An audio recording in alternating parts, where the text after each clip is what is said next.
हमारे साथ हैं डॉक्टर अमरनाथ प्रसाद। इनके बारे में बता दूं कि ये अभी जयप्रकाश विश्वविद्यालय के अंग्रेजी डिपार्टमेंट में एचओडी है और कई किताब लिख चुके हैं, कई इनकी कविताएं छप चुकी हैं। यहाँ तक कि एक कविता अभी अभी महाराष्ट्र के एक यूनिवर्सिटी में बच्चों को पढ़ाया जाएगा डिग्री में। और सारण के संत साहित्य पर ये काम कर रहे हैं लगातार। कई संतों के यहाँ मैं इनका यूट्यूब पर देखता हूँ और कई इनका टेक्स्ट पढ़ने को मिलता है। तो आइए इसी कड़ी में हम जानते हैं आज प्रभु जगन्नाथ स्वामी और उनके गुरु रौनक दास महाप्रभु के बारे में इनसे हम विशेष चर्चा करेंगे।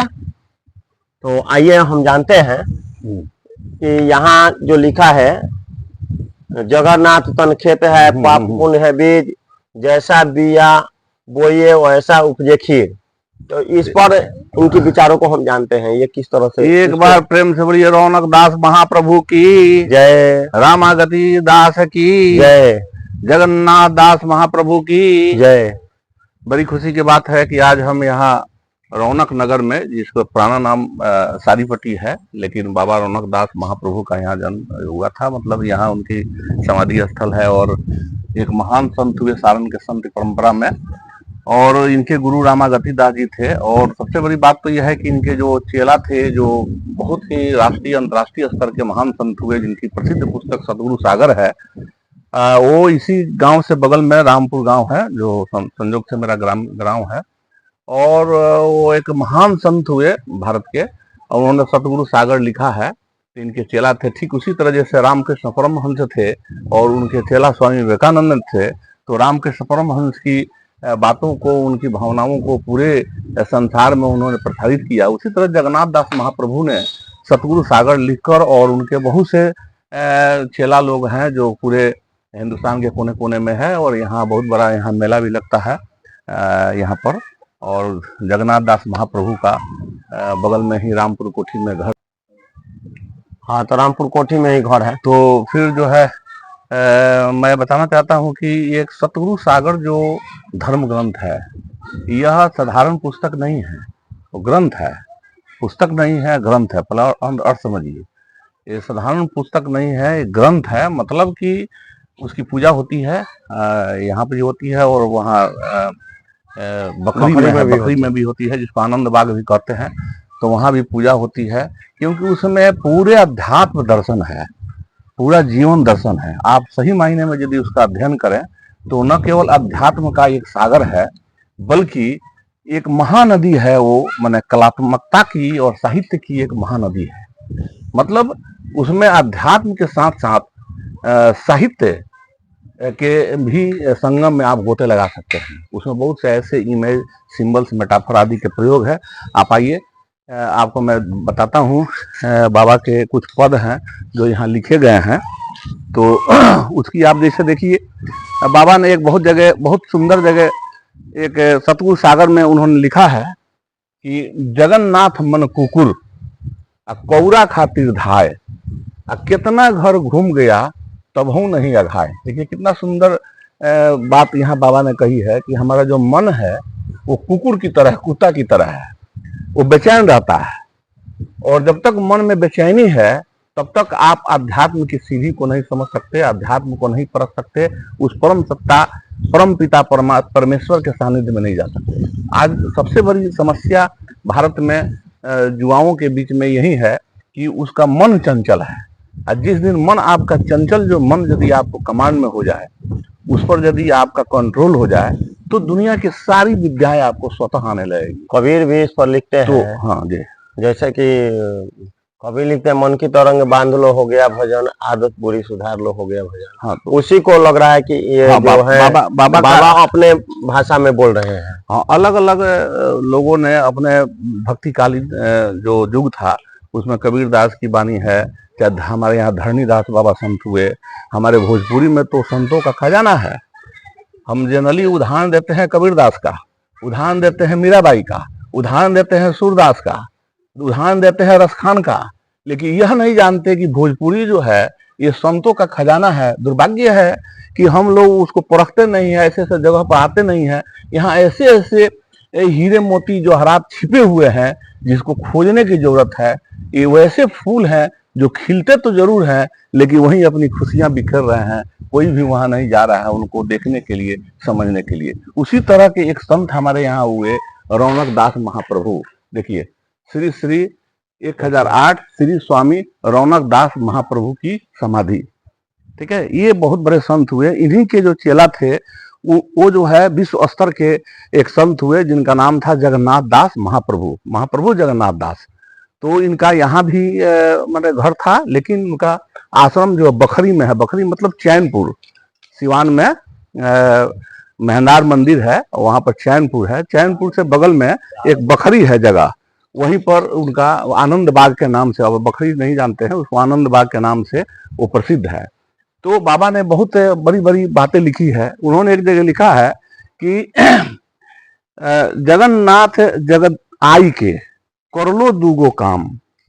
देख कितने बढ़िया नाम है कि जगन्नाथ जग आई के करलो दूगो काम, देने को टुकड़ा भला लेने को हरि नाम।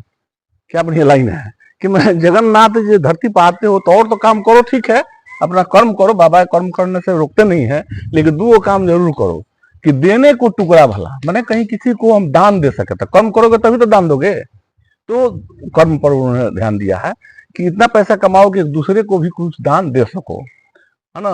देने को टुकड़ा भला, लेने को हरि नाम। दो ही काम करना है धरती पर, देना और लेना। तो देना में मैं दान देना, और लेना है तो हरि का नाम लेना है। देखिए बाबा वहां एक लिखे हैं, बहुत बढ़िया लाइन है, लिखा गया है कि साधु भया तो क्या भया, अब बोल नहीं विचार, आ हते पराई आत्मा, आ जीव बांध तलवार।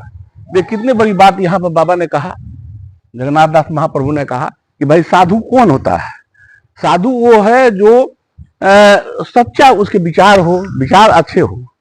यदि विचार अच्छा है तो आप साधु हैं, है ना। इस तरह पंडित के डिफिनीशन के बारे में जक्ष युधिष्ठिर वार्ता में जक्ष ने युधिष्ठिर से पूछा कि कह पंडिता, तो उन्होंने कहा कि पाठको पाठ का चय व ज्ञान शास्त्र चिंतिका सर्वे व्यसनीना मूर्खा जहकृ मानस पंडिता। मतलब पढ़ने वाले, पढ़ाने वाले और शास्त्र का बहस करने वाले सभी के सभी मूर्ख हैं। जो उन चीजों का सही मायने में जीवन में विचार करता है, आचरण करता है, वही सबसे बड़ा साधु है, वही सबसे बड़ा पंडित है। बाबा ने भी वही बात कही है कि हते पराई आत्मा, दूसरे की आत्मा को आप मारते हैं, उसको इस तरह की वाणी बोलते हैं कि उसका मन जो है दुखित हो जाता है ना। और आपकी जुबान जो भगवान ने दिया है वो हरि नाम करने के लिए दिया है, अच्छे अच्छे गुणगान करने के लिए दिया है, और वहां उसको आप तलवार के रूप में कर रहे हैं। तो हते पराई आत्मा जीव बांधे तलवार, तो वह साधु संत का पहचान नहीं है। एक सवाल आ रहा है हमारे मन में, एक सवाल आ रहा है जो आप ये इतने बात कर रहे हैं कि हमारे भोजपुरी साहित्य में बहुत सारे संत हुए हैं, बहुत सारे विद्वान हुए हैं, हम रविदास, कबीर और मीरा की ही बात करते हैं। लेकिन अभी का दौर जो देख रहे हैं, बहुत सारे मठ हैं, बहुत सारे तपस्वी का जो तपस्या स्थल है वहाँ वीरान लग रहा है। मतलब वहाँ लोग जा नहीं रहे हैं, और एक ओकेजन होता है जब पुण्यतिथि मनाई जाती है, जन्मदिन के दिन ही लोग आते हैं और लोग दूरियां बना रहे हैं। इसके पीछे क्या देखिए, क्या आपका कहना सही है। असल में कोई भी कवि या कोई भी व्यक्ति महान तब होता है जब उस पर कुछ लिखा जाता है, जब उस पर क्रिटिसिज्म लिखा जाता है। शेक्सपियर इस तरह महान नहीं हो गए, विलियम वर्ड्सवर्थ इस तरह महान नहीं हो गए। उन पर बहुत बातें लिखी गई, हिंदी साहित्य में लिखने वालों ने लिखा, लेकिन भोजपुरी साहित्य हमेशा सदियों से प्रताड़ित रहा है और यह एक डेजर्टेड स्टेट में रहा है। यहाँ हम न भोजपुरी बोलना भी पसंद नहीं करते हैं, आपस में भी बोलते नहीं हैं, और भोजपुरी के धर्म ग्रंथ जो है वो मठिया में ही जाकर सीमित रह गए, उसको किसी ने परखा नहीं, खोजा नहीं। अब इधर कुछ दिनों से मैं जो काम कर रहा हूँ सारण के संत पर, सारण के संतों के बारे में खोज रहा हूँ, और इसमें मैंने 22 महान संतों का चयन किया है, जिसमें अभी तक मेरा 18 जो है संत पर काम हो चुका है। इसे महान संत पर भी मैंने इसके पहले भी वीडियो बनाया था, आज संजोग से आ गया इसलिए पुनः मैं इसको रिपीट कर रहा हूँ। लेकिन इस तरह के महान संत 22 संत हुए हैं सारण में, और अब समझ लीजिए कि एक एक जो उनका धर्म ग्रंथ है वो एकदम ज्ञान का खजाना है।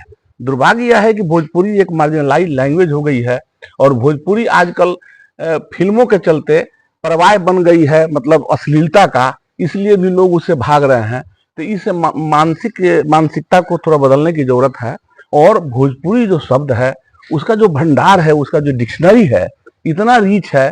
और वो सबसे ज्यादा भोजपुरी का यदि आपको आनंद देखना है तो संत साहित्य पढ़िए, तब आपको पता चलेगा कि कितना महान संत साहित्य है ना। बाबा लिखते हैं कि समस्या देखिए, एक और समस्या आती है जहां तक आप संत साहित्य की बात करेंगे, जो इसमें जो संत साहित्य है ना, इसमें क्लिष्ट भाषा का इस्तेमाल किया गया। आप इस बात से सहमत हैं कि नहीं? जो भाषा जो संत हमारे उसमें यूज किए, प्रयोग किए, जैसे भिखारी ठाकुर, उनका जो साहित्य है बहुत सरल है। वो जो भी अपने ड्रामा किए हैं, कहानी लिखे हैं, उनका भाषा समझना थोड़ा आसान काम है। लेकिन मुझे लगता है कि जैसे सद्गुरु सागर को अगर आम इंसान नहीं समझ पाता, नहीं बता रहे हैं क्यों नहीं समझ पाता है, इसका कारण क्या है। एक तो पहले जैसे भिखारी ठाकुर का नाम लिए, तो भिखारी ठाकुर उनका संबंध नाटक से है, और संत साहित्य का संबंध जो है वो अध्यात्म से है। दोनों दो चीजें हैं, ठीक है। तो नाटक वैसे लिखा जाता है, जो नाटक कौन लोग देखते हैं, गांव के साधारण लोग बैठते हैं, तो जैसे जैसे लोग हैं वैसी भाषा होनी चाहिए, उन्होंने प्रयोग किया है। लेकिन अध्यात्म में अलग चीज है। अध्यात्म कौन समझता है? आम आदमी जो है, यदि इसको कहते हैं, जहां आई एमनेस खत्म हो जाता है, आई एमनेस मतलब आई एम मैं हूं। अभी तो हम लोग मैं में लगे हुए हैं, काम क्रोध मद लोभ मोह मात्सर्य में लगे हुए हैं, इस धरती के मेटेरियलिज्म में लगे हैं। तो ये तो इसी में लगे हुए हैं, तो उसको हम कैसे समझ पाएंगे? इसीलिए उनकी भाषा, उनके भाव को हम नहीं समझ पाते हैं। थोड़ा आयमने से जब ऊपर उड़ जाएंगे, जब इसे शरीर को छोड़ देंगे, जियते मर गईनी तो लौकल ठौर, बाबा लिखते हैं, लक्ष्मी सखी बाबा लिखते हैं यहाँ पर, एक महान संत लक्ष्मी सखी, तो उन्होंने लिखा कि जियते मर गईनी तो लौकल ठौर। ठौर मैंने कहा जाना है, हमको कब दिखाई दिया? जब हम जिंदा रहते हुए मर गए। मैं लोगों के लगे जिंदा है, लेकिन मैं समझ रहा हूँ मैं जिंदा नहीं हूँ, मैं मर गया हूँ, मतलब मेरे अंदर जो अवगुण है वो मर गया है। तो जब तक यह बात नहीं आएगी तब तक कैसे? कबीरदास की जिस बात है आपको जो कह रहे हैं, वो साधारण आदमी समझेगा। तो खुद लिखते हैं कि बुंद समाये समद में, आ समद यह जाने सब कोई, आ समद समाये बुंद में बिरला जाने कोई। यही तो सबसे बड़ी समस्या है। देखिए बात यह है, कारण क्या है कि हम लोग राम कहते हैं ना, कबीरदास की राम भजे हैं नाम को, आ नाम भजे हैं थीर, आ ताते ऊपर कुछ और है ताको भजे कबीर। ठीक है, तो उसी परंपरा में है हम लोग अभी जो है फर्स्ट सीढ़ी में है, ठीक है ना। दूसरे सीढ़ी तीसरी सीढ़ी में जब जाएंगे, थोड़ा इसके अंदर में गहराई में जाएंगे। इसीलिए देखिए यहाँ बहुत बड़े एक संत हुए हमारे सारण में, उनका नाम था संत कवि लक्ष्मी सखी जी महाराज, ठीक है ना। तो उन्होंने 4 महाग्रंथ लिखा था। देखिए पहला महाग्रंथ है अमर सीढ़ी, इसलिए उसका नाम दिया अमर सीढ़ी। पहले सीढ़ी को समझिए, अब सीढ़ी समझिएगा, परखिएगा, आगे बढ़िएगा, तब आपको पता लगेगा अमर कहानी। अमर कहानी जब पता लग जाएगा तब होगा क्या होगा? अमर विलास, है ना। तब होगा अमर फरास। अमर फरास का मतलब होगा बिस्तर, मतलब सुखमय जीवन आप व्यतीत करेंगे, ठीक है ना। तो थोड़ा सा ये आम आदमी, ठीक है कि आम आदमी की भाषा में ऐसे बात नहीं कि इसमें कहाँ ऐसी कोई डिफिकल्ट बात है, वो तो ठीक है। इसमें कितना देखिए कितने छोटे छोटे इमेज का बाबा ने प्रयोग किया है। आप देखिए एक इधर मैं बताता हूँ, एक यहाँ देखिए एक पद जो लिखा हुआ है। अब देखिए तो कितना सुंदर पद है, और भोजपुरी का कितना सुंदर पद है। यहाँ देखिए, श्री सतगुरु सत्य श्री स्वामी रौनक दास प्रभु जी, बार बार सुनी लेहु अधम पुकारी ना, 5 ओ 25 द्रोही दिन रात कूटे मोही। क्या बढ़िया लाइन है, देखिए। अब बीच में इंटरनल, जिसको अंग्रेजी में कहते हैं हम लोग इंटरनल लाइन, है ना। देखिए 5 ओ 25 द्रोही दिन रात कूटे मोही, सतगुरु दया करी मोही के उबारी ना, मन बेग मारत आटे। मन बेग मन के जो मारत, हाँ मारत आटे, जी मन बेग मारत आटे, चित चल मान बाटे। चित जो है चला भागत है, जैसे पहले बताए ना कि मन कुकुर, जगन्नाथ मन कुकुर कौड़ा खातिर रहा है, खतना घर घूम गया तब नहीं है, उसी को कह रहे हैं कि मन बेग मारत आटे, चित चल मान बाटे। अच्छा, जो आप प्रश्न किए कि क्यों नहीं समझ में आ रहा, इसलिए नहीं समझ में आ रहा है कि आपका मन तो चंचल है, तो उसकी बात को समझिए कैसे। पहले मन को कंट्रोल कीजिए, तब अध्यात्म जो है समझ में आने लगे। देखिए, मन बेग मारत आटे, चित्त चल मान बाटे, बुद्धि के विचार बिना अहंकार मारिना, कामनी कनक मोट। कामनी कनक है, कनक में सोना, कामनी माने काम वासना। कामनी कनक मोट हरदम करे चोट, आ सतगुरु धैली ओट, जल्दी से जारी ना। क्या बढ़िया लाइन है, जल्दी से जारी ना। मैं हमारे अंदर जो मैल है उसको जार दीजिए, मैं जला दीजिए, है ना। कामनी कटक मोट, हर दम करे चोट, सतगुरु धैली ओट, जल्दी से जारी ना। अधम जगन्नाथ के उबार करी सतगुरु, नाता देखी सिर पर बोझ बाटे भारी ना। नाता देखी सिर पर बोझ बाटे भारी ना। मैंने इधर भगवान से कहते हैं, हे गुरु महाराज, हमारे बोझ पर जो है, हमारे सिर पर जो बोझ है उसको जो है आप उबार दीजिए। तो कितनी सरल भाषा में, ऐसी कोई बात नहीं है। थोड़ा उसके भाव को समझने के लिए थोड़ा आध्यात्म में जाना पड़ेगा, और उसके लिए मैंने आपको मैं बहुत बहुत धन्यवाद देता हूँ कि देखिए आप एक पत्रकार हैं, है ना। बेशक साधु का ड्रेस पहने, लेकिन मैं आपको जानता हूँ, और आप जो है साधारण पत्रकारिता नहीं की है, बल्कि गुरु घासीराम यूनिवर्सिटी से आपने पत्रकारिता की है। शायद इसलिए भी वैसा प्रश्न करते हैं। ये सब लोग ऐसा प्रश्न कर भी नहीं सकते हैं, जहाँ इतने गुड आप प्रश्न कर रहे हैं। और ऐसे प्रश्न करने वाले लोग के सामने हम लोगों को बोलने में भी बहुत आनंद मिलता है। तो बहुत बहुत धन्यवाद। एक बार प्रेम से बोलिए जगन्नाथ दास महाप्रभु की जय, रौनक दास महाप्रभु की जय, रामागति बाबा की जय जय।